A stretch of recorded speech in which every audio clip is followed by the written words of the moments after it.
இத்தனைக்கு அவங்க எல்லாம் வரத்துக்கு முன்னாலே நான் படிச்சு தனத்துக்கிட்ட சொன்னோம். அந்த அம்மா பேசின எடுத்து பேசுறாங்க. தன் மேல தப்பு இல்லாதப்பவே உன் மாமியார் தாட் போட்டு குதிப்பாங்க.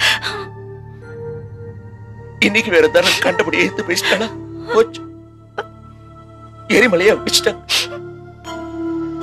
என்னால அவங்க கண்ட்ரோலே பண்ண முடியல. போற போக்குல நான் என் பெண்களை வளர்த்த லட்சணத்தை பத்தி நாக்க பிடிக்கிற மாதிரி 4 வார்த்தை சர்டிபிகேட் கொடுத்துட்டு போயிட்டேன். இத்தனையும் கேட்டுக்கிட்டு நான் உயிரோட இருக்கேன்.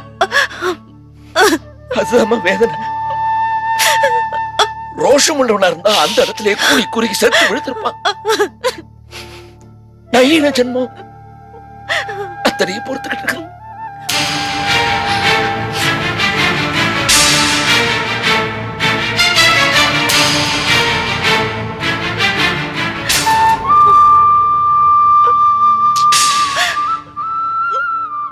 ரெண்டு மாப்பிள்ளைகளை மாத்தி மாத்தி லீலாவை செல்வத்துக்கே கொடுக்கலான்னு சொன்னதுனால நானே சரின்னு சொல்ற அளவுக்கு வந்துட்டேன்.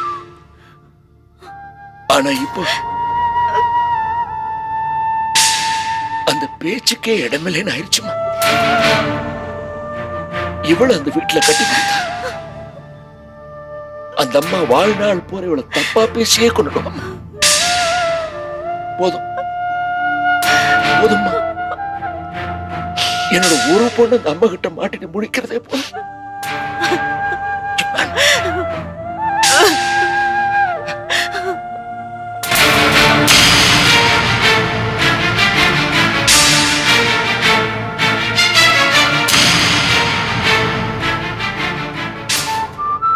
நான் கூட சொன்னேன், சாரோ பாவம் என்ன தப்பு பண்ண, அவளை தயவு செய்து கூட்டிட்டு போங்க. உங்களுக்கு இந்த வீட்டுக்குள்ள வர பிடிக்கல என்ன, தெருவில் நின்று வாசலோட கூட்டிட்டு போயிருக்க. அதுக்கு அந்த அம்மா அவ வந்தா உங்க வீட்லயே வச்சுக்க போயிட்டா.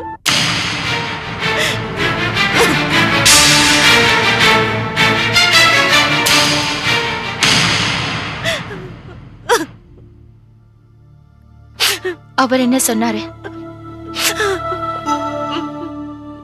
கூட போயிட்டாரு.